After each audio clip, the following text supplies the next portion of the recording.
After proof.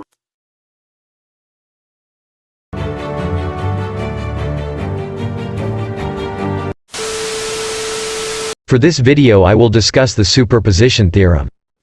In solving circuits with multiple sources using this theorem, the circuit is analyzed by taking one source at a time, while the other source is either shorted, if it is a voltage source, or opened, if it is a current source.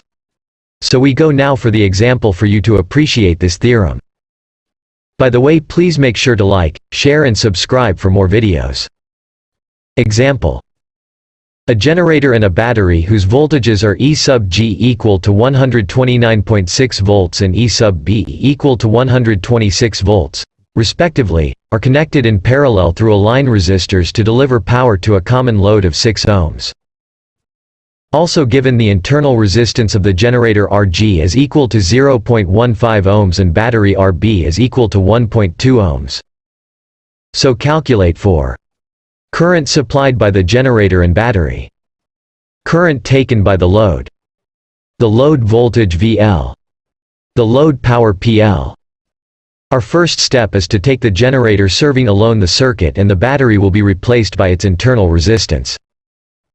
This will serve as our circuit B. First we have to calculate the R total of the circuit. R total is equal to 0.15 plus 2.85 plus the equivalent resistance of 6 ohms in parallel with 2.8 ohms and 1.2 ohms, which is equal to 5.4 ohms. Next we have to solve for its I total.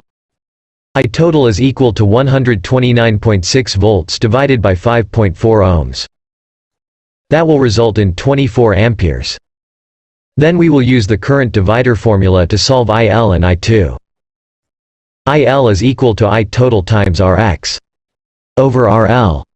Substituting the values, IL is equal to 24 times the quantity 4 times 6 over 4 plus 6, which is the Rx divided by 6, which is the RL, which is equal to 9.6 amperes. I2 is equal to I total times Rx over R2. Substituting the values, I2 is equal to 24 times the quantity 4 times 6 over 4 plus 6 divided by 4.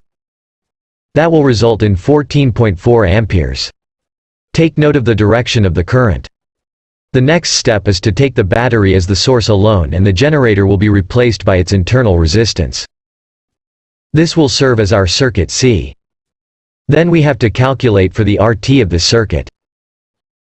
R total is equal to 2.8 plus 1.2 plus the equivalent resistance of 6 ohms in parallel with 0.15 ohms plus 2.85 ohms, which is equal to 6 ohms. Next is to solve for its I total. I total is equal to 126 volts divided by 6 ohms. That will result in 21 amperes. Again, we will use the current divider formula to solve for its IL and I2. So IL is equal to I total times Rx divided by RL. Using the values, IL is equal to 21 times quantity 6 times 3 over 6 plus 3, which is the Rx, all over 6, which is the RL. That will result in 7 amperes. Then for I2, I2 is equal to IT times Rx over R2.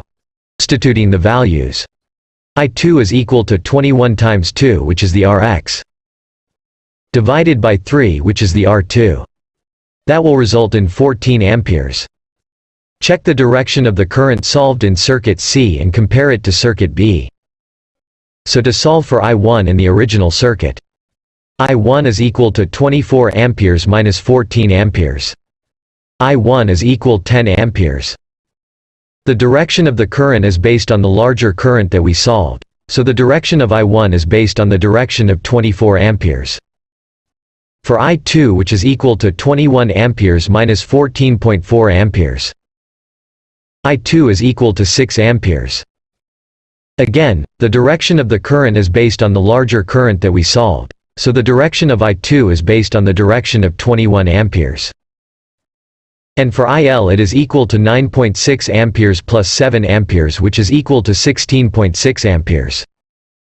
The direction of IL going to the load, since both the direction of the solved currents is going to the load.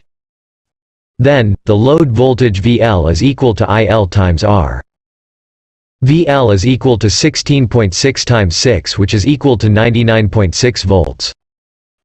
Then for the PL it is equal to IL squared times RL. Using the values, it is 16.6 squared times 6. That will result in 1653.36 watts. Hey guys, thank you for watching. See you on my next vlog. Please don't forget to like, share, and subscribe for more videos.